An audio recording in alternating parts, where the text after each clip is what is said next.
All right, so in this video, I'm going to walk you through on creating a campaign. This is where it all starts. This is also how we bring in properties in bulk. Now we're going to make the assumption that you're going to be doing some form of marketing, or maybe you've already done the marketing and you're just importing those properties in. Whether you are doing either of those, you are going to bring the property in by bulk through a CSV file. Now, when you do bring in properties, it creates a property record inside of Pebble. That means every single property has its own dedicated page in the database. Now, don't worry, we will not duplicate properties. As long as it's the same county and APN, we'll just update anything that's new, even if you re-import it in later. All right, so it doesn't matter if you are direct mailing, if you are mass texting, if you are cold calling, whatever sort of outbound marketing strategy you are doing, you're gonna bring it through the campaign screen. Now, even if you're not using Pebble to do the marketing, you're still gonna bring it in so we can track the spend on that and you can track on the ROAS and the return on investment for the campaign itself. Really important because your marketing is really the biggest spend you're going to make outside of the property itself. So in this video, let's go through and see what it's like to create a campaign. So I've gone ahead and hit the campaigns menu on the left already here, the menu item. And to create a campaign, we're just gonna hit add campaign. But before I do so, you can see here are some examples. Right, I've got a cold calling campaign that I'm running with a third-party service, a direct mailing campaign, and a texting campaign. Maybe I'm using something like Smarter Contact or LC here, which is launch control. It doesn't matter, we're still going to bring it in. And the sort of workflow is you want to bring it in before you actually make that campaign activated or start that campaign with that third-party service, because once those leads come in, I can pull up that property record immediately. And this is where, again, the power of Pebble comes in when you have everything centralized and you have one single source of truth for all your data inside of Pebble. All right, so to create a campaign, all we're going to do is hit add campaign here. The next thing we're going to do is just give this a name. So I'm just going to call this example mailing campaign. I don't want to put the date there because we actually timestamp this when you create the campaign, but maybe you want to put the month. I don't know, that's up to you. So we'll put month or, December or whatever it is.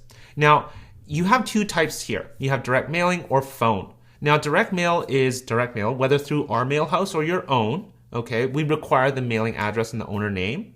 If it's phone, we just require the phone. So you want to run your skip tracing first, or make sure you have phone contacts before you bring it in. Again, you just bring in the CSV file. You do not need to rename any column headers. You'll see how easy this is. I'm going to select direct mail because I want to show you how direct mailing works. I'm going to choose my county. So you want to go ahead, type in your county here, and you want to actually click on the county. We have a finite set of counties, and we want to make sure there's no mistakes on that. Then we're going to choose land. We're working on land only, and I'm going to go ahead and find my file here. All right, so I'm just going in.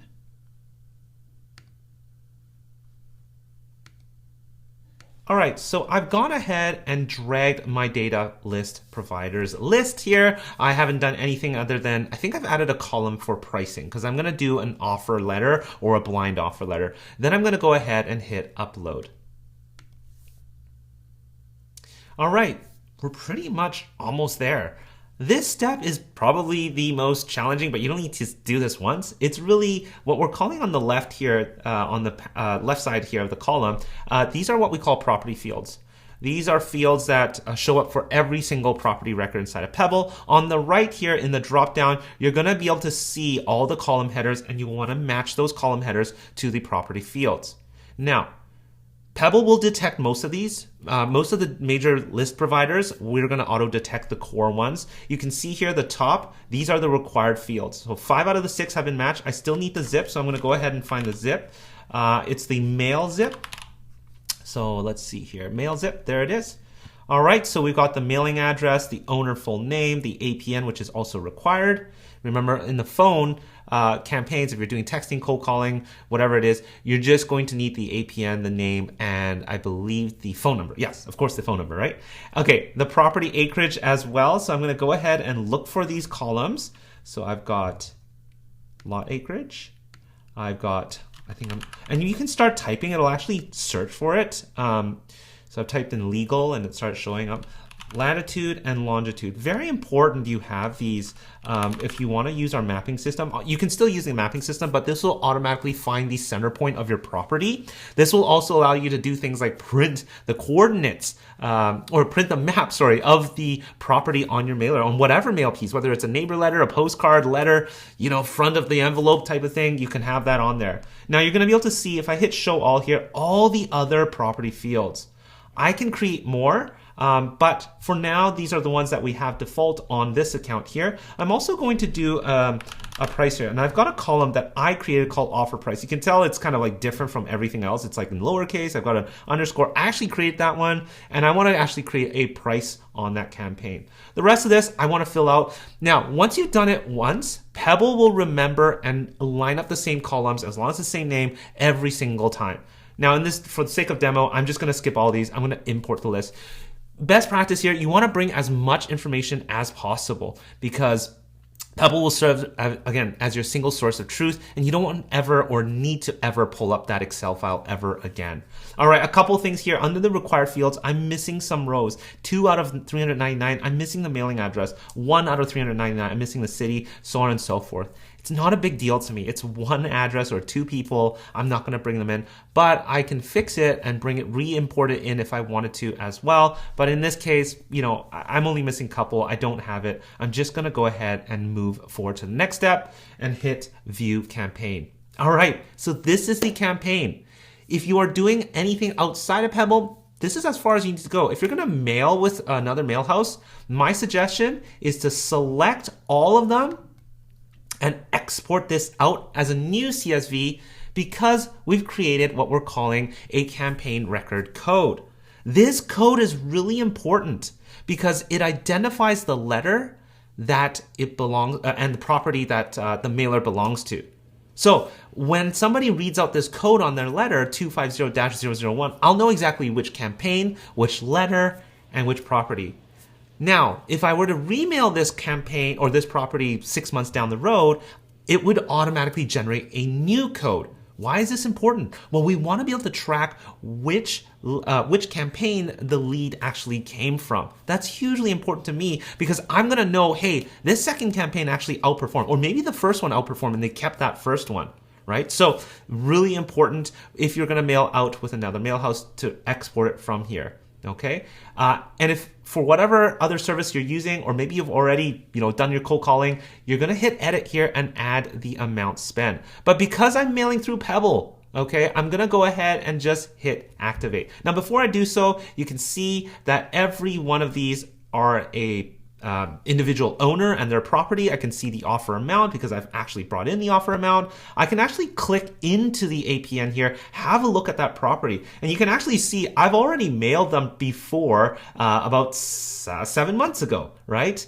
So we keep a timeline here. We've updated this property, okay? But this is just an example property. Now, to activate the campaign, I'm going to go ahead and just hit activate campaign. I'm going to go ahead and choose the letter that I want to use. So I'm going to select that letter here. It's going to generate me the preview. It's actually a pretty ugly letter, but you can do all sorts of fancy stuff on your letter, right? But you can see here, I've got the campaign record code up here, all right? Really, really important. We print that and they read it out. Now you can completely edit this and we'll show you in another guide on how to actually edit your templates. But all you need to do is verify the first row example looks good. Now keep in mind, every letter is going to be different because maybe the legal description is on here and it's going to push things down, or maybe there's multiple owners and it's going to push things down. So keep that in mind, okay? It's dynamic. I'm going to go ahead and hit next. Oh, actually, before I do so, I do want to mention this pink area here. This is where we're going to print the return address and the recipient name. You do not need to actually print that yourself or bring it in. We'll automatically do that for you. And we'll hit next. We've got mailing options here. The mail type, standard or first class. Standard is going to be slower. First class is going to be faster. First class, you're going to get return mail. We actually track every single piece, so you can click into it. Now, it depends on the kind of tracking that USPS has. It's really up to USPS, right? Once we print it, it's in USPS's hand. A black and white color, double-sided. If you want to use a live stamp with a cancellation mark, you've got options here. They will cost, right? If you're going to add a tagline, it will add to the cost as well. Now, this one I want to bring your attention to, your daily send count. Because I have about 300 and somewhat mailers in this, if I put 100, it'll send 100 every day. It'll get printed the next business day and mailed out or in the hands of USPS the day after that, business days. I typically like to start small, maybe 5 or 1 a day, just to make sure everything's good. I'm a little nervous. I'm just sending this out for the first time. I can pause a campaign at any time and increase that number.